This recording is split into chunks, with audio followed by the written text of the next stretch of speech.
हदीस नंबर 5, इसका मतन कुछ यूँ है। रसूलुल्लाह सल्लल्लाहु अलैहि वसल्लम ने फरमाया, मन तखत्ता रिकाबन नासी यौमल जुमुअती इत्तुखिज़ा जिस्रन इला जहन्नम।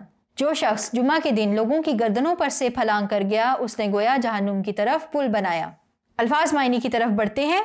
मन जो, कौन, जिस, तखत्ता फलांगे, रिकाबा गर्दने, अन्नासी लोगों की, यौमल जुमुआती जुमा के दिन, उत्तुखिज़ा उसने बनाया, जिस्रन पुल, इला तरफ, जहन्नमा जहन्नुम की।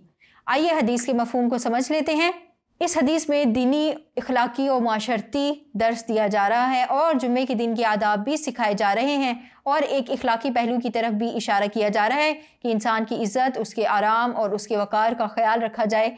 ये इखलाकियात के ख़िलाफ़ बात है कि जब कुछ लोग कतार बनाकर बैठे हों तो आप उनकी गर्दनें फलांग कर अगली सफ़ में जाने की कोशिश करें। इस्लाम आपको वक्त की पाबंदी सिखाता है, मस्जिद के आदाब सिखाता है, तो आप पर यह फ़र्ज़ है कि आप वक्त की पाबंदी करें, वक्त पर मस्जिद जाएं ताकि आपको पहली सफ़ में जगह मिले।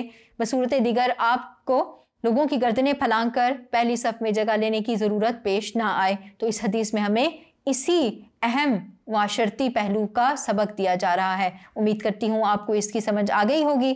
आइए बढ़ते हैं अगली हदीस की तरफ।